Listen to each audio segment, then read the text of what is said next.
Good evening, everybody. Good to see you tonight. We're glad that you're here and look forward to this time when we can study together from the Word of God. We are doing a little something different here. We're doing an overview of the Old Testament.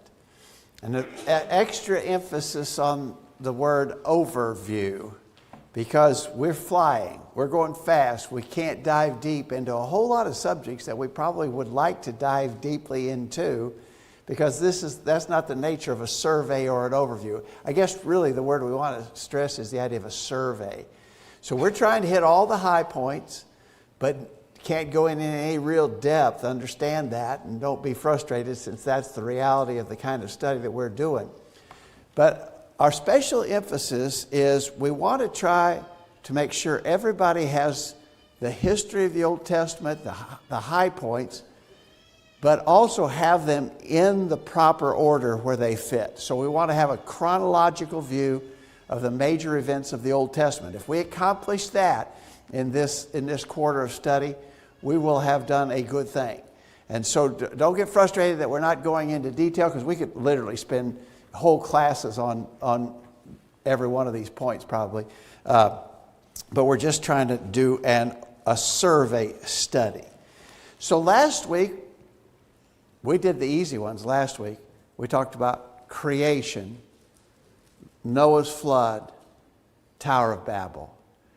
Now, all of those things, as we said, could have taken a lot of our attention. We could have spent tons of time, but we didn't, and we're not going to. We're going to try to cover a lesson a week and try to hit all these high spots, remembering each of them in chronological order. Okay, so after creation, Noah's flood, Tower of Babel, the next major player on the scene is Abraham. And so this lesson tonight is about the patriarchs of the Old Testament. Now, there were lots of patriarchs in the Old Testament. The word patriarch simply refers to the heads of families, the fathers who were heads of families. We know in that time there was no written word of God. Everything, all the commands of God were being conveyed orally from God to the patriarchs of the families. And those patriarchs under that system would have been the go-between between the family, and they would have served as effective priests for their families. They went between God and their family members. And so really every family unit had a patriarch, and yet we don't know them all, obviously. We do know some, and the ones that we know that we're going to talk about tonight that are very important in the Bible history: Abraham, Isaac, and Jacob. When we do the little kids class up front, sometimes we sing the song, "Once There Were Three Wandering Jews." And we name Abraham, Isaac, and Jacob because they were wandering Jews because of what God told Abraham. So let's start with that. We're introduced to Abraham in Genesis chapter 12. Genesis chapter 12. And the author asks us, what three things was he asked to leave behind, and what three promises were made to him? So what did he leave behind? Verse 1, chapter 12, verse 1, Genesis. Now the Lord had said unto Abram, Get thee out of thy country, and from thy kindred, and from thy father's house, unto a land that I will show thee. And so there's three things there that he had to leave. He had to leave his geographical location, the place that he grew up, the land that he knew. You know, that would be a challenge, I think, for most of us if someone said, I want you to just pull up stakes, and I'm not even really going to, you don't even know this place, but you're going to go to a whole different country, a whole different place, a geographical location far from here. He was asked to leave his location, his geographical location, which was challenging in itself. He was to leave his kindred. I think it's interesting that there's a contrast between his kindred and his father's house. His kindred would have been like his tribe. It would have been like his countrymen. We know that in those days there would have been a whole community of people probably related to one another. And so it would be sort of like us being told, leave Murray County. In fact, leave America and go to outer Timbuktu. Leave all the people that you are familiar with, the people that you've grown up around, the people who have the same cultural background that you have known growing up, leave all that behind. So leave your place, leave your culture, and then, of course, leave your father's house, leave your family. So that was a pretty big assignment that Abraham, of course, initially here he's called Abram rather than Abraham. That was a pretty big assignment that he was given to do, and it would have taken faith to obey God in those regards. What if you were asked to do that? Leave your country, leave your culture, leave your family, and just go, and I'll to a land that I will show you. That'd be a big bite to chew, wouldn't it? Abram did that. And he was promised three things. We often talk about the threefold promise to Abram. Verse 2, I will make of thee a great nation. I will bless thee and make thy name great, and thou shalt be a blessing. And I will bless them that curse, let me start over verse 2. I will make of thee a great nation.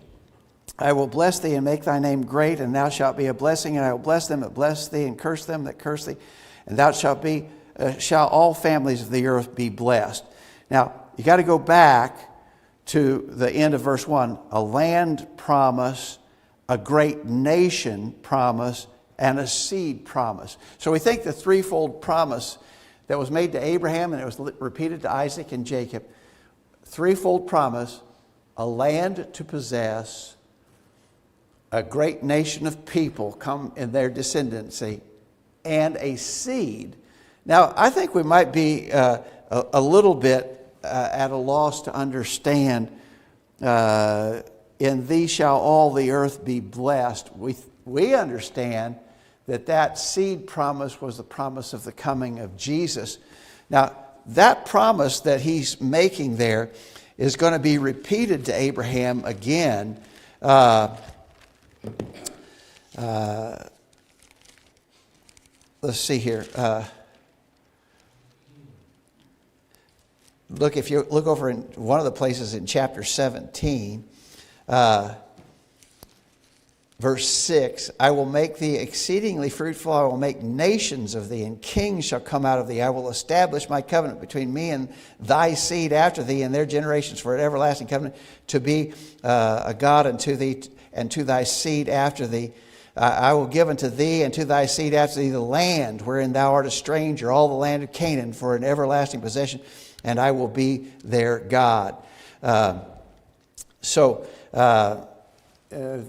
promise was repeated. And if there's any doubt what the seed was, look in the New Testament, Galatians chapter 3.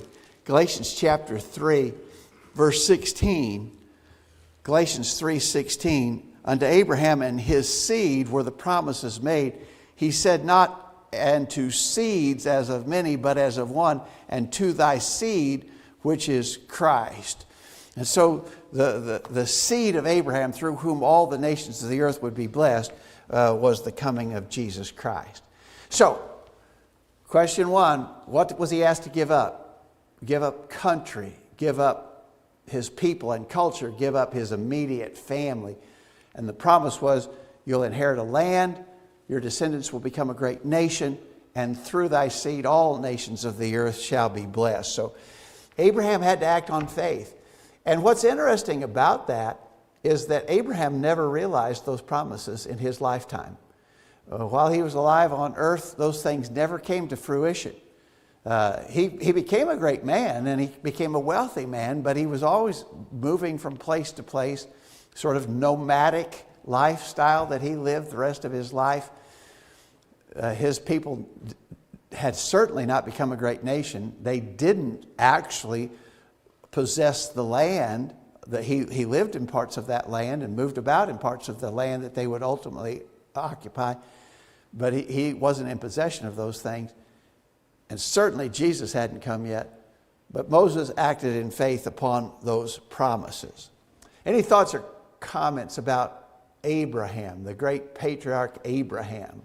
Clayton. I remember studying that Mesopotamia, where he was at, was one of the most advanced civilizations at the time. They had courts of law and even plumbing. And so tell them to leave this advanced civilization to just go live in a tent in the desert. That'd be kind of tough. Yeah. You know, there's some discussion about the Code of Hammurabi, from Mesopotamia, that dates back and potentially some try to argue that it predated the law of Moses, and I'm not sure how that falls out. But they were an advanced civilization. And so he's being asked, as you said, to leave that and become a nomad. Good point. All right. So in the lifetime of Abraham, we're introduced to Melchizedek. Look in chapter 14.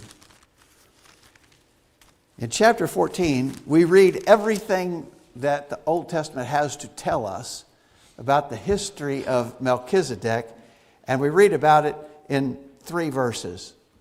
17. Chapter 14 of Genesis, verse 17. And so the background of this was Lot was living in Sodom. We'll talk more about that in a minute. Lot was living in Sodom, and there was a raid. And the city of Sodom and its people were defeated, and there were a lot of hostages taken. A lot of spoil and hostages were taken out of Sodom and other cities surrounding there. Among the hostages taken was Lot and his family. And Abraham, we said Abraham became a great man. Abraham had his own army, so to speak, 300 and some odd men. He had his own armed force, and he went after this band that had robbed and looted in Sodom and around about there. He overtook them. He defeated them. He got the spoil back and the people back. And so as he's returning from that mission, Melchizedek goes out to meet him. Chapter 14, verse 17. And the king of Sodom went out to meet him after his return from the slaughter of Chedorlaomer and of the kings that were with him at the valley of Sava, which is the king's dale. And Melchizedek, king of Salem, brought forth bread and wine, and he was the priest of the Most High God. And he blessed him and said, Blessed be Abram, the Most High God, possessor of heaven and earth, and blessed be the Most High God, which hath delivered thine enemies into thy hand. And he gave him, Abraham gave Melchizedek, tithes of all. That's the totality. Actually, it is 3 verses. Verses 18, 19, and 20 is the totality of Old Testament information on the history of Melchizedek. Now, we wouldn't really know to even make any connection with that if it were not for reading about Melchizedek in the New Testament. Look over in the book of Hebrews. In Hebrews chapter 6, verse 20, it says, The forerunner for us entered, even Jesus, made an high priest forever after the order of Melchizedek. Remember, it said Melchizedek was a priest of the Most High God. Jesus is a priest forever after the order of Melchizedek. What about that? Keep reading chapter 7. For this Melchizedek, king of Salem, priest of the Most High God, who met Abraham returning from the slaughter of the kings and blessed him, to whom also Abraham gave a 10th part of all, first being by interpretation king of righteousness, and after that also king of Salem, which is king of peace, without father, without mother, without descent, having neither beginning of days nor end of life, but made like unto the Son of God, abideth a priest continually. Now consider how great this man was, unto whom even the patriarch Abraham gave the 10th of the spoils. All right, so there we have more information in the book of Hebrews about Melchizedek than we do in Genesis, where he's introduced to us. Melchizedek was what we call a type. Jesus was the antitype. Melchizedek was a type, a shadowy foregoer that gave an impression of what would come later in reality. Okay? So Melchizedek was a type of Jesus, who was the antitype. Jesus was the real thing. Melchizedek was just a sort of a shadowy forerunner. There in Hebrews, and I think this is the common interpretation. Somebody might quibble with it. What about where it says that Jesus is certainly a king and a priest. Melchizedek was a king and a priest. Jesus is that. Verse 3 in Hebrews 7, verse 3, Melchizedek was without father, without mother, without descent, having neither beginning of days nor end of life. The question is, was that literally true of him? Was he some sort of heavenly being, heavenly eternal being? And I don't think so. The only ones who are without beginning or end are Father, Son, and Holy Spirit. This is figurative language. And it goes to what we just read in Genesis. Melchizedek just shows up on the scene. We don't know where he came from. We don't know who his father and mother were. We don't know where he originated, and then he's gone. And we don't know what happened to him. We don't know what his end of life might have been. But again, all of that goes to the idea of type and antitype. And so I don't think it's literal that he was without beginning or end of days, without father or mother, without descent. I think Hebrews is just using that shadowy, figurative sense. Jesus is that in reality. Jesus is that literally. Melchizedek was that figurative. He was the figurative type of the coming Christ. But anyway, that's where we're introduced to Melchizedek. And so remember, as we're doing this survey kind of a view, remember that Melchizedek is Abraham time frame, right? Melchizedek went out to meet Abraham when he was returning from that battle with the kings, where he had recovered the people and the spoils that had been taken, including Lot and his family. Thoughts or comments here? Anybody? All right. So, still talking about Abraham, we come to the situation where Abraham was without a child, right? Abraham's married to Sarah. Sarah's barren. She hasn't had a child. And the authors ask, how did Abraham and Sarah try to help God fulfill his promises? So what kind of promise of God is in the balance here? Well, your descendants are going to be a great nation, right? Through thy descent, kings will come of thy seed, and through thy seed shall all nations of the earth be blessed, Jesus. But wait a minute, we don't have any children. How can those promises be kept? Abraham's thinking, Sarah is thinking, how could those promises possibly be kept when there are no children? We have no children. How are you going to keep that promise? Is apparently the way they were thinking. So, look in chapter 16, verse 2. Sarai said to Abram, behold, now the Lord hath restrained me from bearing. I pray thee, go in unto my maid. It may be that I may obtain children by her. And Abram hearkened to the voice of Sarai. And Sarai, Abram's wife, took Hagar, her maid, the Egyptian, after Abraham had dwelt 10 years in the land of Canaan, and gave her to her husband Abram to be his wife. And he went in unto Hagar, and she conceived. And when she saw that she had conceived, her mistress was despised in her eyes. Okay, again, survey study. We don't have time to go into great detail. This thing backfired in a bad way, right? This didn't help the situation at all. This was not God's plan. So, you know, the takeaway that we often try to emphasize, but God knows what he's doing. God's plan always works. We don't need to try to improve upon God's plan. We don't have to try to help God keep his promises. God keeps his promises, and God's plan always works. This was a misfire, because we read there, just as soon as Hagar realized that she was with child, then she despised her mistress, Sarai. Of course, the child was born. Ishmael was the child born. But he was not the child of promise. That was not the promised child. And it caused a lot of trouble in the family. Don't have time to go into all that, but Hagar and Ishmael, that's that part of the story where Sarah hadn't had a child. There's apparently concern, how in the world are all these promises going to be kept if we don't have a child? And so she offers her handmaid, and Ishmael is born. That's not the way it works, right? Because he ultimately will have a child by Sarah. He has to have faith to wait for that to come to fruition. All right, number 4. Why was Lot living in a place like Sodom? So we got to back up here just a little bit. We're trying to, and I don't like backing up here because we're trying to remember things in order. But let's talk about Lot for a minute. Lot was who? Who was Lot?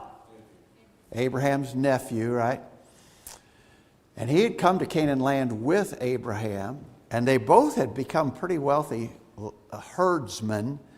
In Genesis chapter 13 rather. In Genesis chapter 13, verse 2.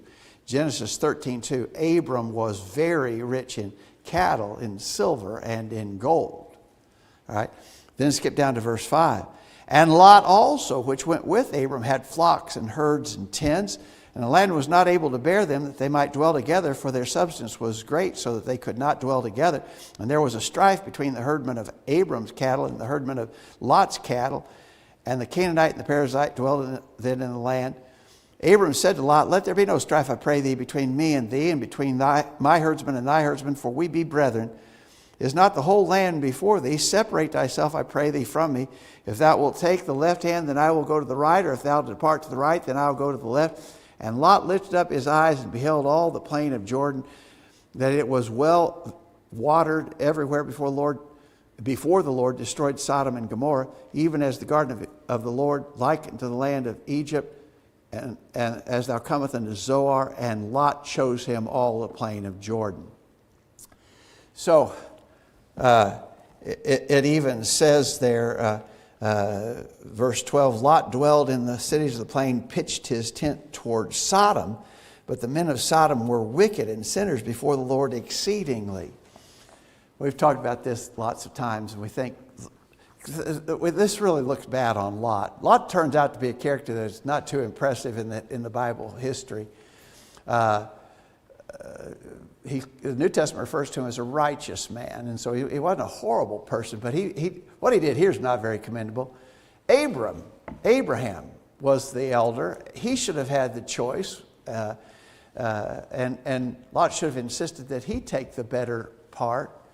But he saw that, the plain of Jordan, that's going to be great for my herds and my flocks, and I'll become even richer. And so he chose that. But when he went and pitched his tent towards Sodom, we know that the text tells us Sodom was already a wicked place when he went there. Things there didn't get any better. Let's turn over to chapter 18. In chapter 18, at verse 17, the Lord said, shall I hide from Abraham that thing which I do, seeing that Abraham shall surely become a great and mighty nation, and all the nations of the earth shall be blessed in him. Verse 20, the Lord said, because the cry of Sodom and Gomorrah is great, because their sin is very grievous, I will go now and see whether they've done altogether according to the cry of it. So the Lord indicates that he's going to destroy those cities for their wickedness.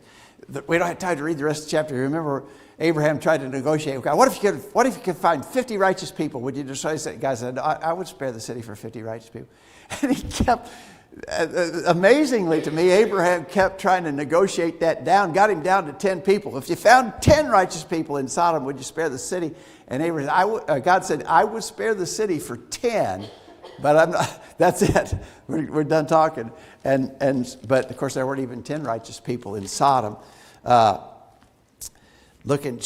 remember the horrible episode when some messengers from God who had been there to give Abraham the message, they went on into the city of Sodom, and the Sodomites wanted to sodomize them. Apparently, these messengers of God said, "We'll just stay out in the public square tonight." And Lot knew that would never work. He begged them to come to his house. They came to his house. The men of the city wanted those men to know them carnally, wanted them so badly that they just tried to knock the door down. They were actually struck blind and still tried to get in the door to get to those men that Lot was harboring inside. And so Lot was told to get his relatives and get out of town. And Lot kind of equivocates and quibbles about the details. Finally, Lot and his wife and his 2 daughters leave Sodom. Famously, Lot's wife looks back. They weren't supposed to look back. Lot's wife looks back, is turned into a pillar of salt. Verse 24, 19:24. the Lord rained upon Sodom and upon Gomorrah brimstone and fire from the Lord out of heaven. He overthrew those cities and all the plain and all the inhabitants of the cities and that which grew upon the ground. But his wife looked back from behind him, and she became a pillar of salt. So, okay, we're trying to remember this in survey fashion, chronological order. First great patriarch that we read about is Abraham. Lot is his nephew. The events with Hagar and Ishmael fit in there. The story of Sodom and Gomorrah, Lot and Sodom and Gomorrah. Lot's wife turned to pillar of salt. That's all in that time frame of the patriarch Abraham. Okay? All right, now we're going to go quickly here. So, don't have time to go to all the details, but Abraham and Sarah actually do have a child. Long after Sarah had passed the age of childbearing, God granted her a child. Abraham and Sarah's son was Isaac, right? So Abraham had Ishmael by Hagar, but he's not the son of promise. The son of promise is Isaac. Sarah bears a child, and he is Isaac. Abraham's faith is tested. Look in, chapter 21, verse 1, the Lord visited Sarah as he had said, and the Lord did unto Sarah as he had spoken. And Sarah conceived and bare Abraham a son in his old age, at the set time of which Abraham had spoken unto him. And Abraham called the name of his son that was born unto him, whom Sarah bare to him, Isaac. Abraham's son is Isaac. His faith in God is tested. Chapter 22, it came to pass after these things that God did tempt Abraham. King James says God tempted Abraham. I don't like that because James 1 says God doesn't tempt anybody. Newer versions will more accurately translate that chapter 22 verse 1 as God tested Abraham. And this would have been a significant test. God tested Abraham and said to him, Abraham, he said, behold, here I am. He said, take now thy son, thine only son Isaac, whom thou lovest, and get thee into the land of Moriah, and offer him there for a burnt offering upon one of the mountains which I will tell thee of. And Abraham rose up early in the morning, saddled his ass, and took 2 of his young men with him, and Isaac his son, and clave the wood for the burnt offering, and rose up and went into the place which God had told him. And then on the 3rd day, Abraham lifted up his eyes and saw the place afar off. You talk about a test. This would have been a real test.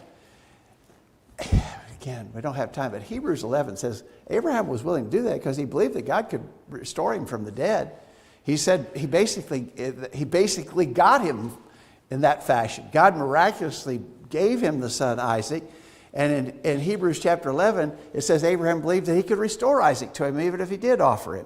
So Abraham was acting in faith there and was willing to do exactly what God told him to do, which was incredible. One of the great acts of faith on the part of the patriarch Abraham.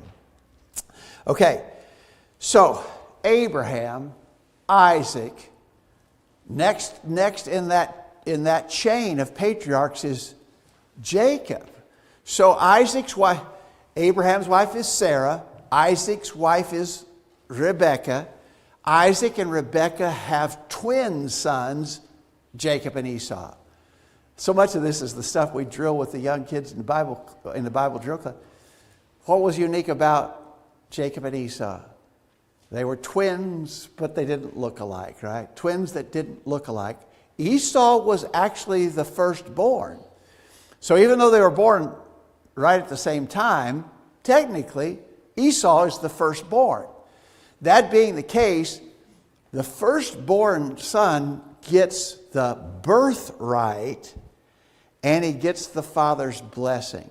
The birthright has to do with possessions. The firstborn got a double portion of inheritance. So as the firstborn, he should have got a double portion of inheritance. And the firstborn also gets the father's blessings and then ultimately becomes the patriarch of the family, the head of the family. We remember that Jacob and Esau, that got switched around. In chapter 25, verse 21,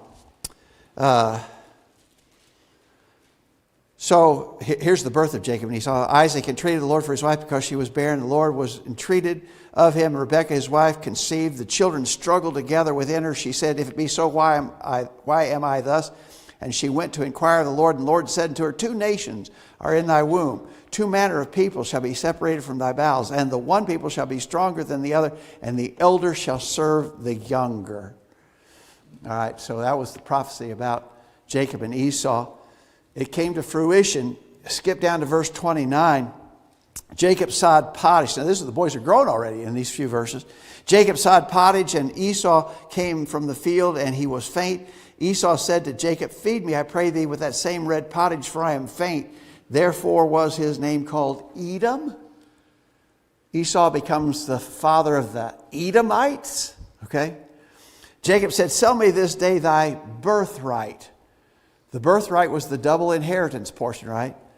Esau said, behold, I am at the point to die, and what profit shall this birthright do me? And Jacob said, swear to me this day. And he swore unto him, and he sold him his birthright to Jacob. Jacob gave Esau bread and pottage of lentils, and he did eat and drink and rose up and went his way. Thus Esau despised his birthright.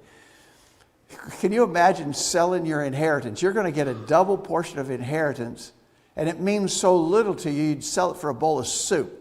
And Esau did. So there's where Jacob got the birthright possession. The blessing, the father's blessing, we remember happened in chapter 27. We don't have time to talk a lot about that. But remember, with Rebekah's help, his mother, with the mother's help, Jacob disguised himself and tricked Isaac, who at this point late in life was blind, had lost his eyesight. Rebekah helped Jacob. He disguised himself, pretended to be Esau, and got Isaac to bless him. And so that's how the blessing part of that, he becomes the next patriarch of the family. That's how that happened, remember. And that story is told in chapter 27. The author asks us about Jacob's name being changed. Abraham, Isaac, Jacob. Jacob's name is changed to what? Israel, right? Jacob's name is changed to Israel. And that happened when Jacob was coming back. He had to flee. After he cheated, deceived, and got the blessing, Esau vowed to kill him. And so he fled and he went back to the homeland. He went back to the homeland where Abraham had come from.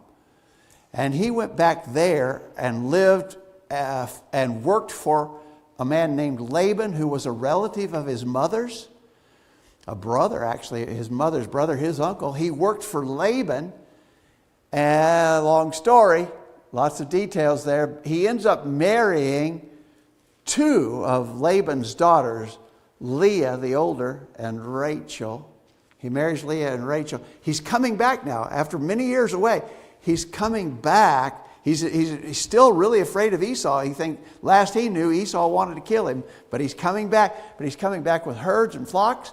He's coming back with 2 wives and children. And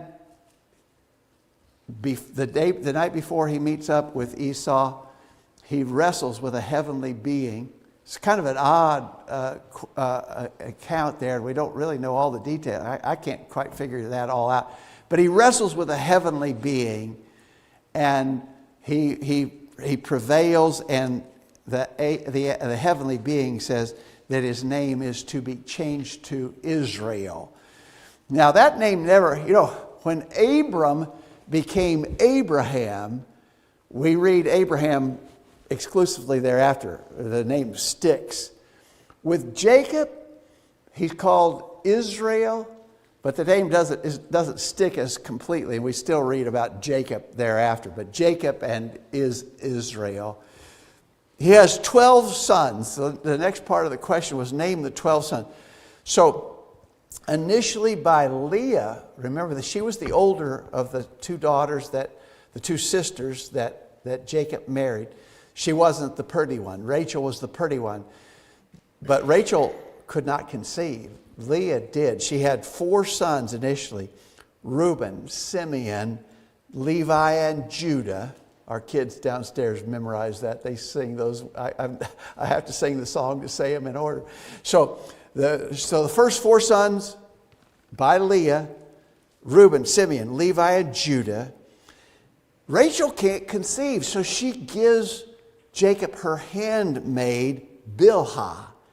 And Bilhah has 2 sons, Dan and Naphtali. Well, Leah is jealous of that, so she gives Jacob her handmaid, Zilpah. And Zilpah has Gad and Asher. Then Leah conceives again and has Issachar and Zebulun. And then finally, ultimately, Rachel conceives and has Joseph and Benjamin and dies in childbirth with the birth of Benjamin. That makes 12, the 12 sons of Jacob, which become the fathers or the patriarchs of 12 tribes of people, right? The 12 tribes of Israel. Now, that's where they come from, and those are the names of the tribes right there. Thoughts or comments? We're going really fast because of the nature of this. Any thoughts on any of that? Okay. All right. So, Jacob has 12 sons, but he makes the really critical error of being overly favorite to one, who, of course, is Joseph. Turn to chapter 37. So, chapter 37, verse 1. Jacob dwelt in the land wherein his father was a stranger, in the land of Canaan. These are the generations of Jacob. Joseph, being 17 years old, was feeding the flock with his brethren. And the lad was with the son of Bilhah, and with the son of Zilpah, his father's wives. And Joseph brought unto his father their evil report. Now Israel loved Joseph more than all his children, because he was the son of his old age, and he made him a coat of many colors. And when his brethren saw that their father loved him more than all his brethren, they hated him and could not speak peaceably unto him. So the other brothers hated Joseph. A couple of things here. He was, when we were in grade school, what would we have called him? We would have called him a tattletale. He was given a bad report. These other boys were misbehaving, and he was telling the father about their misbehavior. They didn't like that. And then, of course, just the overt favoritism that he showed, not even hiding it. And he even gave the famous coat of many colors to Joseph as a sign of his favoritism.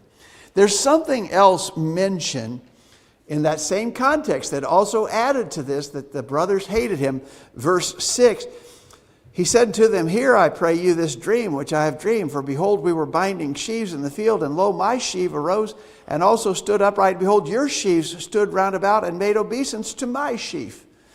And his brother said to him, Shall thou indeed reign over us? Or shall thou indeed have dominion over us? And they hated him yet the more for his dreams and for his words.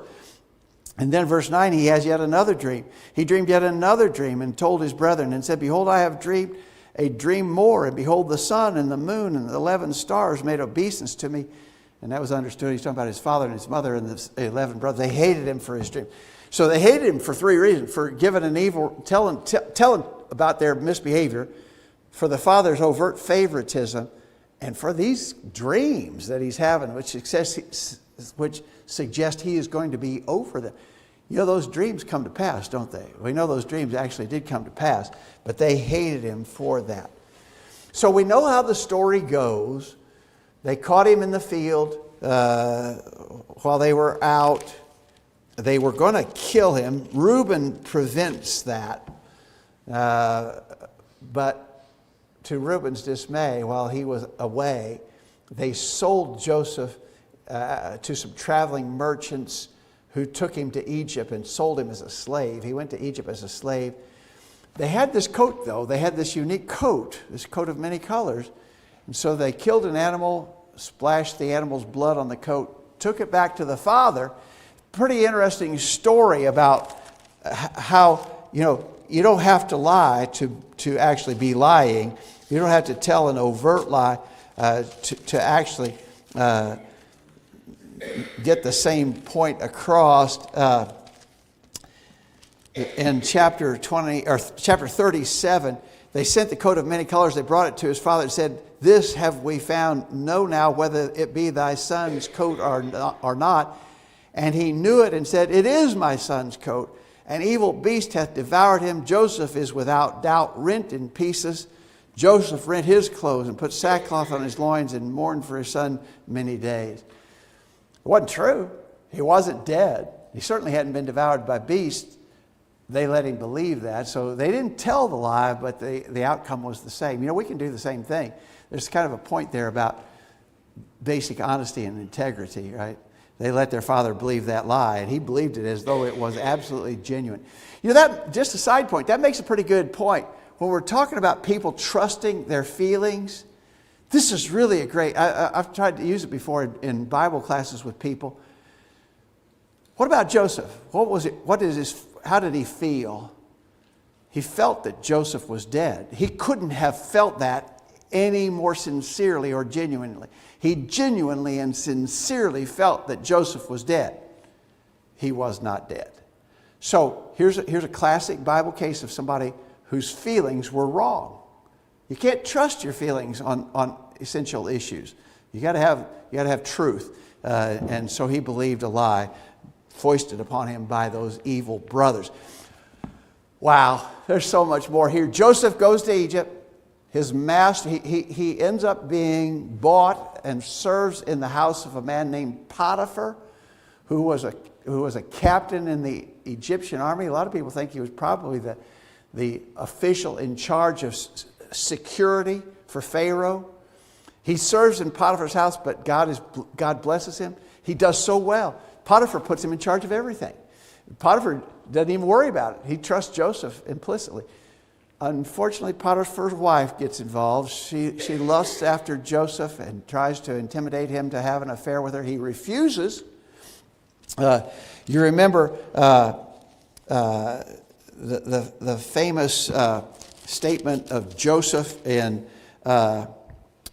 chapter 39, verse 8. Joseph refused her advances, said to his master's wife, "Behold, my master wotteth not what is with me in the house, and he hath committed all that he hath to my hand. There is none greater in this house than I, neither hath he kept back anything from me but thee, because thou art his wife. How then can I do this great wickedness and sin against God?" Right? Joseph would not sin. You know, we've made the point before. He probably could have said, you know, this might be in my best interest. You know, I get Potiphar's wife on my side. Maybe I can kind of use that to affect my freedom. He didn't do any of that. He understood it was wickedness and it was a sin against God. He also expressed his loyalty to his master, but especially he did not want to sin against God. She lies about him. You remember she lies about him. He gets thrown in prison. But again, he's such a good guy and God's blessing him. In prison, he's elevated up. You know, he's taking care of things in the prison for the jailers. He ends up interpreting the butler and the baker's dreams. Two of Pharaoh's servants, the head butler and the head baker, are in prison, and they both have a dream. Joseph interprets the dreams, and the butler is going to be restored to his position. The baker is going to have his head cut off in 3 days. That's what Joseph interpreted the dreams to mean, and it came true. He tells the butler, "Remember me when you get out of here." The butler forgets him. 2 years transpire, and then Pharaoh himself has a dream. And the butler says, "Oh, I forgot about that guy who interpreted my dream in a prison." And they called Joseph out. He interprets Pharaoh's dream. There's 7 years of plentiful crops coming, but it's going to be followed by 7 years of horrible famine. And Pharaoh says, and Joseph gives his advice. His advice is the best thing to do is store up during the years of plenty so that there'll be food for the years of famine. And Pharaoh says, "There's nobody better to put in charge of this job than you." And he puts Joseph in charge, and Joseph becomes number 2 in authority. In Egypt, probably the most powerful nation of the world, most powerful and richest nation in the world at that time. And Joseph rises all the way to number 2 in power. Chapter 41, verse 39. Pharaoh said to Joseph, for as much as God has showed thee all this, there is none so discreet and wise as thou art. Thou shalt be over my house, and according to thy word shall all my people be ruled. Only in the throne will I be greater than thou. And so Joseph is number 2 in power in the great nation of Egypt. So it happens exactly as he had foretold in the dream. 7 years of plenty, they store it up. 7 years of horrible famine follow. But the famine wasn't confined to Egypt. The famine was bad to the northeast where Canaan land is. They were in famine conditions too, but they heard there was food in Egypt. Jacob is still alive. He sends his sons down there to get food. You remember the story. They end up meeting up with Joseph. Joseph hides his identity from them initially. But ultimately, the family is reunited and they all come to Egypt. Everything is fine while Joseph is alive, because Joseph is number 2 guy in Egypt, and everything goes well with his family while he's alive. But of course, we're going to know that changes. Our lesson next week will be the Exodus from Egypt. What happened after Joseph died? But right at the last verses of Genesis, Joseph took an oath of the children of Israel, saying, God will surely visit you, and you shall carry up my bones from hence. And Joseph died being 110 years old, and they embalmed him, and he was put in a coffin in Egypt. So in his dying words, he assures the children of Israel that they're not going to stay there forever. They're going to go back. Okay, survey. Our survey remembering points are patriarchs: Abraham, Isaac, Jacob. Abraham, Sarah, Isaac, Rebekah, Jacob, Rachel and Leah. 12 sons of Jacob. Joseph, the favorite, ends up in Egypt, and the whole family ends up there, okay? Boy, we flew over a lot of stuff there. But those are the high points, and that's what we got to remember. I really want to challenge you to remember all of this in chronological order as it takes place. That's the nature of a survey study like this, and that's what we want to come away with. Thanks, everybody.